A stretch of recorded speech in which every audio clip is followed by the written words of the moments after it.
Hey everyone, it's Ben Hardy here, and in today's we're going to be reviewing the original Acura NSX. Before we get into this video, I want to give a huge shout out and thank you to the Jody Wilkinson Acura here in Salt Lake City, Utah for giving me some time with this NSX. I'll include a link to their website in the description down below so you can check out what they have currently. I'll also include a link to my car buying guide in the description down below as well. Let's get into it.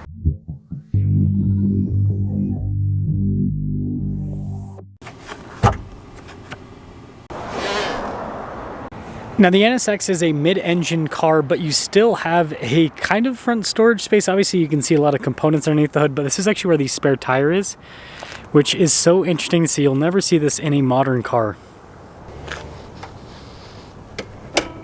Before we move forward with this review, I do want to mention if you want to see more videos just like this, then I recommend you subscribe because I post content every single day. So starting with the hood, I think the design is absolutely timeless. So you can see it's raised there on either side, and then we of course have the pop-up headlights with this. You got the Acura logo there in the center, and then you can see with the turn signal indicators down below. But even to this day, it's just such a good looking car. They did a really good job with the design here. Now this one does have some aftermarket parts, including the wheels, and it looks like the brake calipers as well, or at least they're painted. Anyways, 225, 35, 18 in the front, 265, 35, 18 in the rear.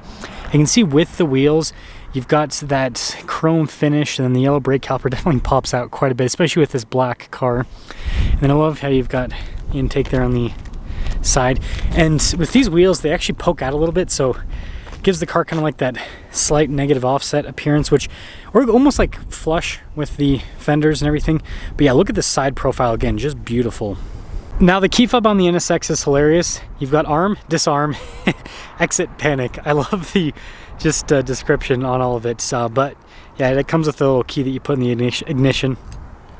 Now the other thing the key is used for is to unlock things. So you can see here for the rear trunk, kind of like deck lid, so you can open that up.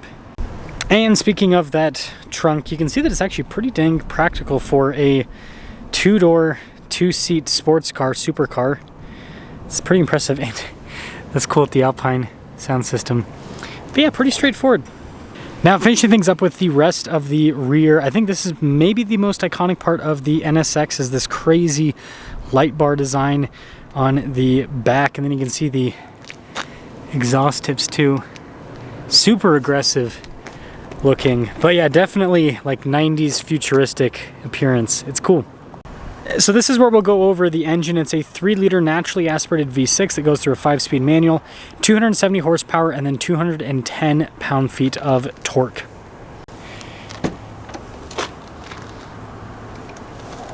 Now this part is actually pretty impressive to me, just how well this interior has held up. So really nice trim here at the top, and you can see down below, obviously kind of old school with the overall design, but it's held up really well over the years. And then you can see we've got a lot of power items, so like the mirror adjustment, and then for the window control, and then you have like the little blind spot mirror right there. And then this is pretty cool, your little plaque you get with the NSX. And then look at these seats. Super comfortable actually, pretty aggressive bolstering on them, but really nice leather. They're actually power adjustable. Again, you gotta remember this is from 1991. And then really nice trim all across the dash. Again, it's just aged so well. Now, of course, being a car from the 90s, we've got to put a key in the ignition. There we go. Push the clutch in because it's manual. Starts right up. So taking a look at the steering wheel, we've got nice trim all around. Like you've got the Acura logo there in the center, kind of hard to see. You can see with the horn on either side with the little buttons right there. And you do actually have cruise control, and then we've got some stocks here in the back for all of it as well. Of course, the gauge cluster is pretty much all analog there. You see it says the brake is on. But yeah, super straightforward, old school like it used to be. And then look at this, we've got a clock there at the top. Probably won't be able to see that because of the light. We've got our climate controls. It actually has automatic climate. Single zone, but still automatic. That's impressive. And then we have this for the radio. I just love how, again, this is aged so well. And then we've got cigarette lighter.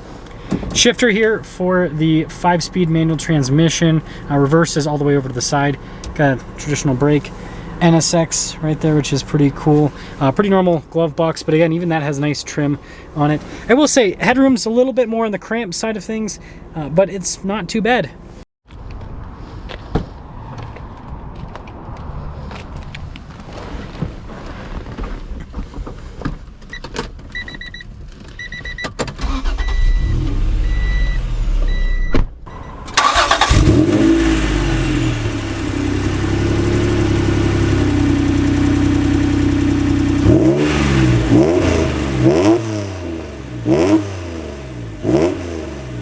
Well, let's talk about visibility before we set off. Here's visibility over the hood, both the mirrors, throughout the rear. Visibility is fantastic in this car. The reverse gear is kind of funky, so you got to do it just right to get into, there we go. You got to do it just right to get into reverse, or else you'll put yourself in 4th gear, and then you'll probably just stall the car. And I've been trying to see, it's not a put, there's no push down, you just have to kind of muscle it over. And speaking of muscle, no power steering.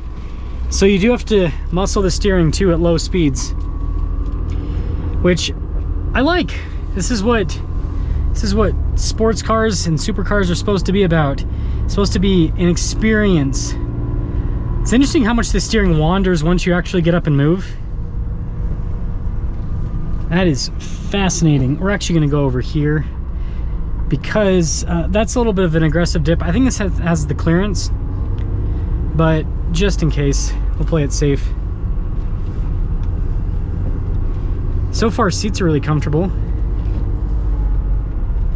Suspension also feels pretty comfortable too. So actually getting up and moving here. Transmission's so slick. It's very notchy into the gears.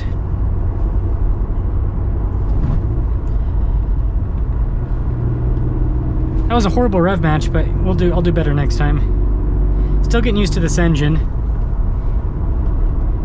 This car is slick. I like this. Suspension's very compliant for a supercar. Okay, that was a little bit of a better rev match. The clutch is what I'm kind of struggling with. It's not a bad clutch, it's just actually got some weight to it, and I'm still kind of learning the actuation point here with the clutch. So it's definitely a car that has a little bit of a learning curve. It's not bad.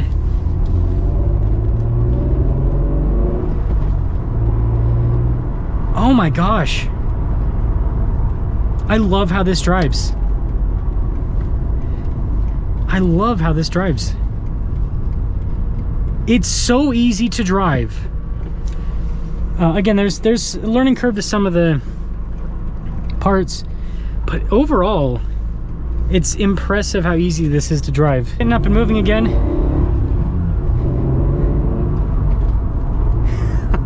It's not fast, but it has enough power. It's got more than enough power, I'd say. Now over big bumps, it doesn't have the damping of a modern car, but it's not uncomfortable. It's not like frustrating. This is such an experience. I really like this. I wish they still made supercars and sports cars more like this, because this is far more exciting to drive, in my opinion, than the modern stuff. It's not as razor sharp, but it's way more approachable.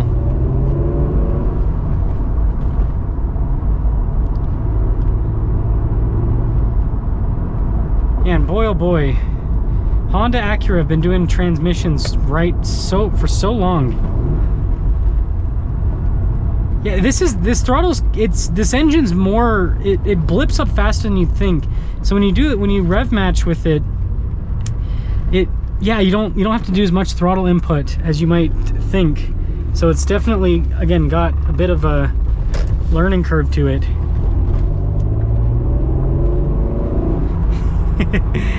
So fun. And it's got such a high red line too. Like, I haven't even been able to approach the red line at all. Not even close. Not even close. What a fun car. Just such a good sound. So overall, is the original NSX worth the hype? And you know, I'm not going to say that I don't know if it's worth the prices, right? The market will determine that. But what I will say is, I do not like classic cars personally. I love this. The reason why I don't like classic cars is when I look at a classic car, I see expensive to buy, maintenance is going to be expensive, and it usually doesn't drive as well as, you know, its modern counterparts. But with this, again, these are, you know, not cheap, definitely have a big price tag, but it has an experience that I think is worth it. And it's very approachable. Like, you could probably still daily drive this. I don't think anyone would daily drive one of these, but you could daily drive it. And so it's exciting, but then it's also approachable, daily drivable. There's just so much. So let me know what you guys think about the original NSX, but definitely, I mean, it's already a classic, but I can confirm from the Ben Hardy perspective that it is a classic.